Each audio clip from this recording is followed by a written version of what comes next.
Hey everyone, it's Jason, and this is your midweek cruise news update. And we have a city that wants deeper restrictions on cruise ship passengers. Princess Cruises cancels bookings over pricing error. And would you accept this offer from Royal Caribbean for a free cruise? So, cruise story number one, and we have a city that wants deeper restrictions on cruise ship passengers. So, about 2 months ago, the city of Juneau in Alaska and the CLIA, the Cruise Lines International Association, sat down and worked out new restrictions for Juneau. 16,000 maximum passengers per day. 12,000 maximum passengers on Saturdays. Well, a group of residents were not happy with these results. They wanted deeper restrictions on Saturdays and July 4th. So much so that they're calling it Free Ship Saturday. They don't want any cruise ships. Nothing over 250 passengers. So basically, no cruise ships. Now, what's interesting about this is they did receive the required number of signatures to get this on the ballot. It goes to the city, they review it, and if they see nothing wrong with it, they will put it out to the general public to vote on in October. Now, what do you think about this? Personally, I think it's really interesting when you look at Juneau, how many weeks out of the year on Saturdays they get cruise ships. And it's about 22 or 23 weeks.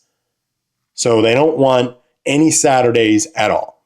Now, store owners are coming out saying, I can't survive without 23 or 24 Saturdays on getting cruise ship passengers. And see, it's not always 12,000 passengers. So I think they probably would have been better off going to this city and saying, hey, can we make it 7,000 or 8,000, cutting it in half, giving us a little reprieve there. What do you guys think about this?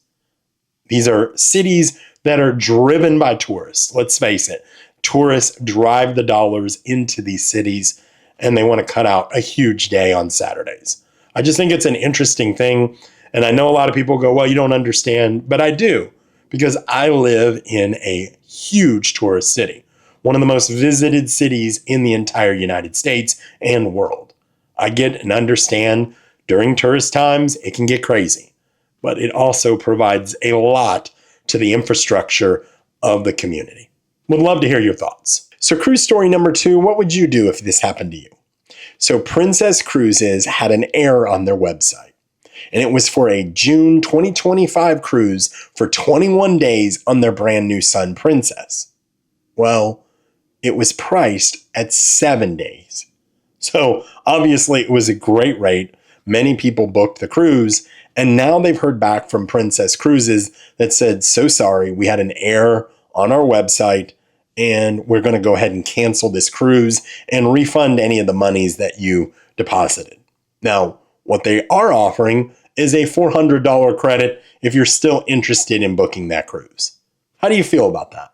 Now, there's some people that are upset by this, obviously, but if you look in their terms and conditions on the cruise contract that you sign when you book your cruise, it basically states they can do this. It's unfortunate, but they can do it. Now, Princess Cruises has done this before.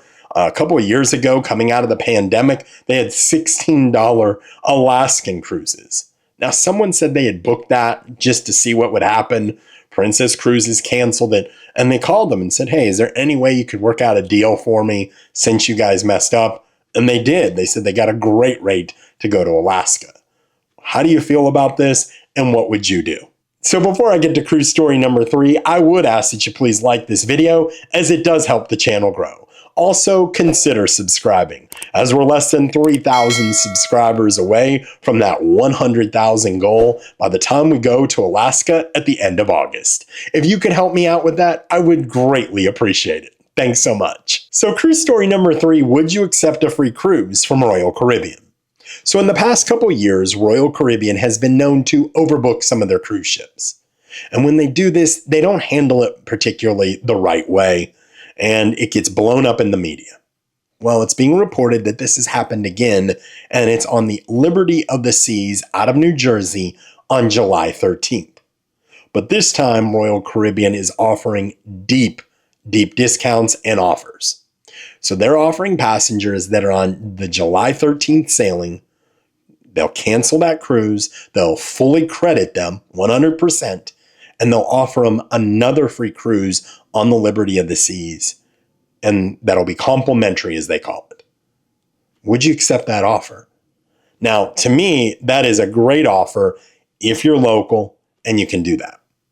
I can tell you right now, we're booked on a couple Royal Caribbean cruises out of Florida, and if they call me and offer me that, and I have an assigned cabin, I'll take it in a heartbeat. Now, obviously, this was about 10 days in advance they were starting to make these offers.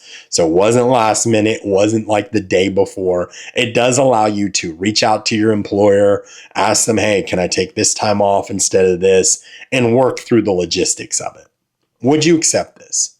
Now, obviously, the bigger question is why does this keep happening with Royal Caribbean and other cruise lines? And I really think they need to adopt what Holland America does. So they have a standby line. They don't have guaranteed cabins.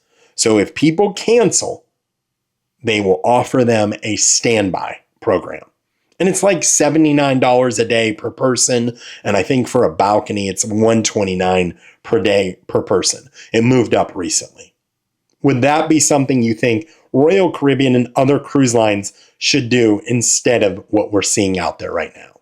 Let me know in the comments. So I appreciate you guys watching. Thanks so much for the continued support. And until I talk to you this weekend, happy cruising.